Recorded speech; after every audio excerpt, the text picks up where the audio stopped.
केंद्रीय शिक्षा मंत्री इस्तीफा दे दिए हैं, जो जंतर मंतर में ये बात धरना कर रहे थे। सबसे पहले आंदोलनरत छात्रों और नौजवानों को ढेर सारी बधाई और शुभकामनाएं।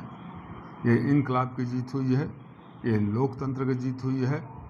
अहंकार पर लोकतंत्र का पहला प्रहार और इस अहंकारी सरकार के पतन की शुरुआत हुई है।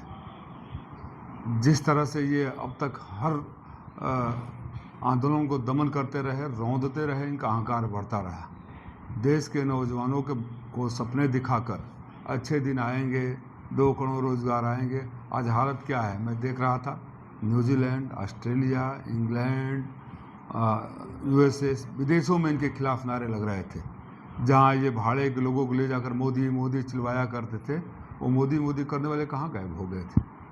तो इनका असली डंका बज नहीं रहा था, डंका फट रहा था, इसलिए इस्तीफा दे दिया। और ये अभी तो शुरुआत है, बहुत सारे विकेट गिरेंगे आने वाले वक्त में। क्या लगता है, आंदोलन काफ़ी लंबा चला, 36 दिन लगभग हो गए। जो आज ये बात माने, तो अगर ये बात शुरू में ही मान गए होते, अहंकार इनका इतना वो था कि मान नहीं रहे थे, तो हमारी बेटियों के कपड़े नहीं फटे होते, नौजवानों पर लाठियाँ नहीं चली होती, और लोकसभा का एक पूरा सप्ताह बर्बाद नहीं हुआ होता। इनके वजह से एक सप्ताह बर्बाद हो गया, इनके वजह से हमारी बेटियों के कपड़े फटे, इनके वजह से दिल्ली की बदनामी हुई। दुनिया में हर जगह से कवरेज आ रहा था। शायद आप लोग बाहर मीडिया को फॉलो नहीं करते होंगे, वो मीडिया जो ट्रंप को भी कुछ नहीं समझती, मोदी के बारे में बहुत कुछ बोल रही थी। क्या लग रहा है संसद में क्या रुख रहेगा अब धर्मेंद्र प्रधान के इस्तीफे के बाद? क्योंकि आप लोगों की मांग यही थी कि इस्तीफा तो होना चाहिए। इस्तीफा हो। अब नीट में हमारी मांग ये, प्रमुख मांग ये है कि नीट एक भ्रष्टाचार को करने के लिए, संस्थान का नाम देने के लिए बनाया गया था। नीट को ख़त्म करना चाहिए। ये फेडरल स्ट्रक्चर पर भी अटैक है।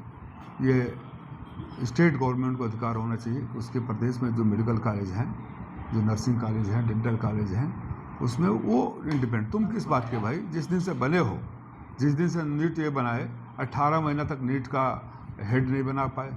60% वैकेंसियाँ खाली रही। उधार की और भाड़े की और आउटसोर्सिंग के स्टाफ पर चला रहे थे, इसलिए भ्रष्टाचार कर सको। नीट जिस मकसद से बना था वो पूरी तरह से फेल हुआ, इसलिए नीट खत्म होना चाहिए। तो नीट खत्म हो तो उसकी जगह पर क्या रहना चाहिए? स्टेट गवर्नमेंट करे, सारे रिस्पेक्टिव स्टेट गवर्नमेंट करे, सारे जिसको जहाँ करना है एडमिशन कराएं। आप कौन होते हो? सांसद जी कई मामले थे, तो एक मामला तो जो सबसे बड़ा था कि शिक्षा मंत्री जो है इस्तीफा दे, उन्होंने तो दे दिया। और भी मामले थे कि जो पुलिसकर्मियों के द्वारा वहाँ पर बर्बरता की गई कार्रवाई, निश्चित रूप से जांच होनी चाहिए। और मैं तो ये बोलूँगा कि जो एक मानसिकता दे दिया गया था, एनकाउंटर करो प्रमोशन पाओ, बर्बरता करो तारीफ पाओ प्रमोशन पाओ, शायद उस बहकावे में वो पुलिसकर्मी भी आ गए थे। लेकिन बहुत सारे पुलिसकर्मी थे ऐसे जो दुखी थे। मैं जब जंतर मंतर पर मुझे CRPF वालों ने पकड़ा था, तो मैंने बोला आपके लिए हम ही लड़ाई लड़ रहे थे पार्लियामेंट में। बोला सर हमें खुद ही शर्म आ रही है, आप हमारे बच्चों की लड़ाई लड़ रहे हैं जी। उसने बोला आप हमारे बच्चों की लड़ाई लड़ रहे हैं, हम खुद ही शर्म आ रही है हमें कि हम क्या कर रहे हैं। ये देश का भाव था, और ये पूरे देश में फैल गया था। इस बीच कई सारी चीज़ें देखने को मिली।